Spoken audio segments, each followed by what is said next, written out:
We are back on MorningLine. Thanks for joining us. Christie Wilson, real estate broker or agent? Broker. You are a broker. Why aren't you not an agent? So when you're a managing broker, you become a broker. Okay. And after 3 years of having your license, you can become a broker. Or you have to take the classes, the test, all that stuff. Okay, so a broker is someone who's been in it longer then? Right. Okay, so she's a broker, and she knows her real estate. Number 737-7587. So, didn't give you a chance to answer just about first-time home buyers right now. What areas should they look in right now? Well, it depends on your price point. So if you're at that $250 price range, I mean, it's tough. If in Davidson County, it's if you want a condominium, you know, there's lots of good condos. Bellevue has amazing condominiums. Okay. Townhouses? Townhouses and flats. Okay. All right. When you get downtown, midtown, you really can't touch any of that for $250. So that's out of the question. Mount Juliet, where you live, you know.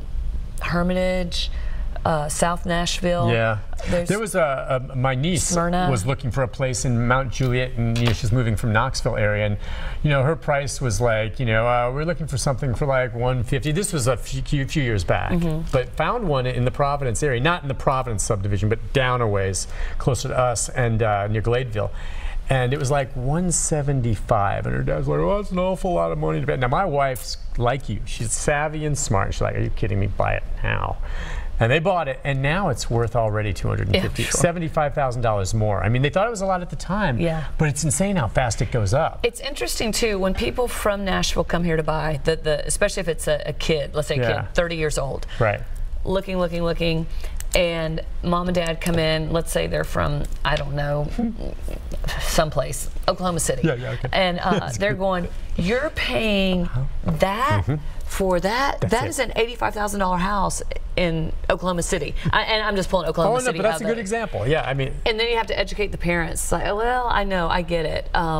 That you think this is an old rickety house, but the value's in the dirt because the dirt in Nashville is so expensive. Yep. And so you have to educate the parents, and then they're just, But then they chill, and everything's good. And then they realize, and they see a few months later how much more that value is and all of that. Right.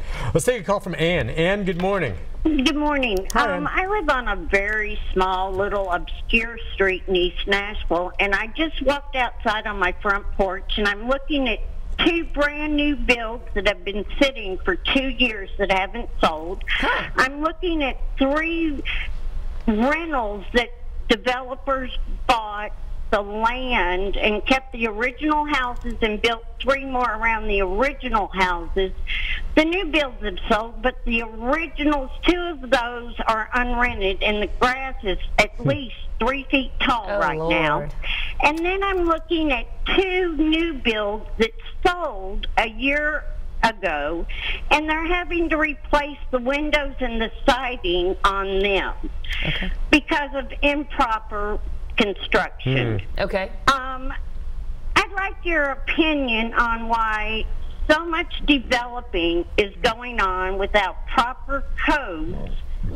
As I can tell you, I'm here 24/7, 7 days a week, and some of these homes were torn down without tear-down permits, and some of them were built without proper permits being pulled. Okay. Well, I don't think they could be built without proper permits being pulled, and I don't know the street. I don't know where it's talking about. Codes, you have to have a permit to both tear down and to build, okay? So if the windows are failing and whatnot, maybe something got overlooked. Well, can there be quality sometimes of the materials used by builders? And maybe that is built into the price. You go cheap, and maybe they're using a cheaper. When you see some of these old homes that were built years and years ago, and the wood is just amazing. Oh my gosh, we were just talking about this yesterday in our sales meeting about how the quality of materials, just even from 2005 to today, you know, it's just not as quality. Right, it's not as quality. How do you get around that with the builder? I mean, you have to specify, look, I know it's going to cost me more, this is what I want. Well, if it's a spec build, you can't. I mean, it's like in this case, if these are already built. So you check that out. Well, you get a good home inspection, or bring a good contractor in to investigate the property. When a buyer buys a house, there's a time frame in which they can have their home inspection done. That's right. Yep. So you want to bring a really, really good home inspector. I recommend being there with the home inspector if you can, or at least coming on the tail end and asking specific questions. And back to the point of working with a good realtor with experience, they know the questions to ask to make sure. So have that your realtor there with you then? Absolutely. Okay. Yep. Now, part of it, we've done some stories recently on these tall skinnies. And some of them so close together, and you worry about fire and stuff like that. So I guess you have to have codes for that. And what do you think of those? Is that the new trend? Because it's like there's not much land. Like you say, dirt's expensive, so tall and skinny. It's kind of like the brownstones in Georgetown or something like that, D.C.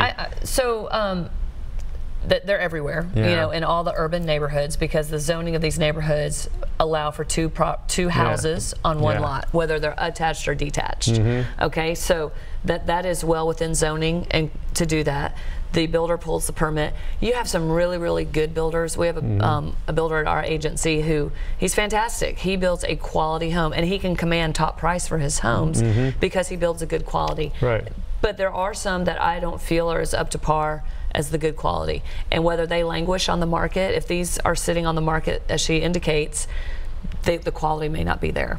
You know, and a buyer may have come in, they've done their inspection, it wasn't good. I mean, I have no idea. And sometimes developers or the builders can mess up. I mean, the Nations, I think Rick was telling me in my ear, and I know the story. I mean, they were built too close together, and it was in violation of something, you know. So there's setback rules sometimes on that zoning. happens, and I think what happened in that situation, when the roof lines came together, or I guess I'd go like that, the soffits may have been too close. Okay, and I'm not sure, but something like that. Something like that. I really don't know. But I just think you have a good home inspection. I think with all the tall skinnies that everyone talks about, in a few years, when all the trees grow up, the landscaping matures, and if the homeowner takes care of it, it'll blend in. You look at what was there. I'll take the Nations as an example. You look at what was there, and there were some cute homes, but for the most part, there weren't any true historic homes. They were, you know, just older homes that some had been renovated, which are wonderful, that are still there, but others, just to renovate them, it wasn't worth it.